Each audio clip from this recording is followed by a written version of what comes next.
Notas fiscais, etapa 24. Bem, nós fizemos algumas modificações no CRUD-A de itens para ordenar melhor. Convencionamos o seguinte: a primeira linha gravada pelo TXT vai ser o HTML, que está sendo montado aqui, ó, nessa variável S. Então no final nós vamos ter na primeira linha o HTML, nesse S, estão vendo aqui dentro, ó, cheio de LI, cheio de UL. Na segunda nós vamos ter o JSON permitindo acentos com ISO 8859.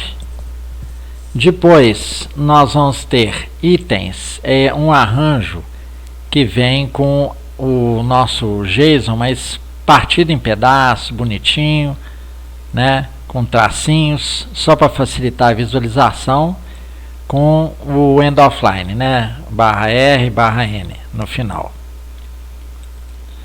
E na última linha, nas últimas linhas, né, vem número de itens, né, e colocamos o S novamente aqui, podemos tirar. Bom, só comentar aqui. Vamos pegar a tela agora, que já está com alguns itens, né? E vamos, nós tínhamos cadastrado e recadastrado aqui.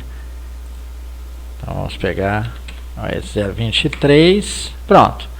Aí vem os itens dela, correto? Vamos ver o TXT que ele pegou, como é que ele está. Então vou botar aqui 023 para vir rapidinho e vamos abrir. Então primeira linha o HTML, o LLI, para quem quisesse carregar rapidamente, né? E na segunda o JSON, aquele que realmente vai ser carregado na função load items, né? Agora nós vamos ver ele aqui bonitinho. Ele é uma das primeiras rotinas, né, para não dizer a primeira. Então aqui está a leitura do TXT. Vamos parar aqui, né? Vamos refrescar e ver que operação que ele faz. Ele vai lá dar um fetch no número S, né, 023.txt, este arquivo daqui. Vamos colocar bem do lado aqui, tentar botar as janelas laterais para a gente ver tudo acontecendo. Bem, em seguida ele deu o fetch. É claro que ele vai no fechamento, porque ele está gerando uma promise, né, uma promessa de retorno. Pega esse negócio aí, nós só colocamos essa variável aqui para ver o que vem em result. Nós não podemos imprimir aqui, tá? Porque senão a gente perde o result. Então o array dele está ainda do cabeçalho, tá? É o que nós vimos no CLOS em aulas anteriores. Não vamos repetir aqui. Bem, saindo daqui, ele volta com o array buffer, dessa vez lido do TXT, e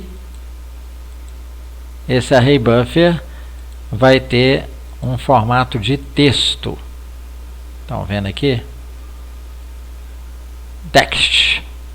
Lá exatamente o que está sendo lido lá do nosso arquivo TXT. Tá? Tá em letras rosas, está um pouco difícil, mas está aqui. Ele vai imprimir na próxima dedada aqui do mouse. Olha lá. Tá o nosso LI aqui, ó. Os itens, ficou repetido o LI lá embaixo. Então veio tudo bonitinho. Primeira linha HTML, segunda linha JSON, depois item a item em linhas, número de linhas e aqui repetido HTML. Nós tínhamos S lá e esquecemos de reexecutar. Então ele dá o split do separador de linhas, tá? Do fim de linha, para que a gente tenha uma a uma essas linhas aqui e joga no arranjo. Comando split bem conhecido de vocês já de aulas anteriores. Aí ele pega e imprime a linha 0. Tá aqui. É o HTML. Depois ele imprime a linha JSON. E sobre o JSON ele dá um parse, né, para que transforme em arranjo e seja facilmente lido. Pronto. Está aí, transformou texto em realmente um JSON. Ó. Vejam aqui o jar. Vamos avançar e ver no loop mesmo. Então, ele vai colocar aqui no formulário item a item e aí usar add item, porque é muito mais fácil para a gente não fazer dois procedimentos, um para carregamento e o outro para cadastramento. Então vejam, olha lá. Já colocou primeiro lá a letra A, vamos baixar mais um pouquinho. Agora ele vai colocar a quantidade, pimba, 100. E o que ele faz? Se a classe não é inverso, ó, vejam. Se a classe não for inverso, no caso do primeiro item, é null, no segundo também. Nós não utilizamos a direção gráfica. Então, não sendo inverso, ele vai lá e dá o add item, como se alguém tivesse clicado no botão add item. Olha lá, é muito mais simples que fazer duas rotinas, uma de atualização, uma de carregamento e outra de gravação.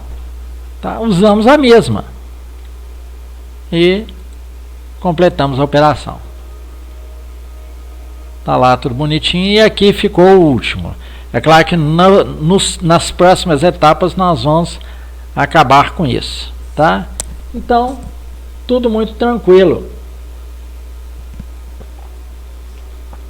Correto? Então, aconselho vocês a reverem a aula, né? Darem uma sacada no add itens, ver como foi gravado, tal. Pode olhar lá a estrutura JSON, como é que foi gravada, tá? É apenas o seguinte, vocês não podem acrescentar mais nenhum eco aqui no PHP e nem executá-lo sozinho. Por quê? O input dele, tá, veio de fora. Tá? Então só pode ser executado dentro desse código de programa. Mas executem várias vezes, é o que eu recomendo. Tá ok? Então, fim da etapa 24.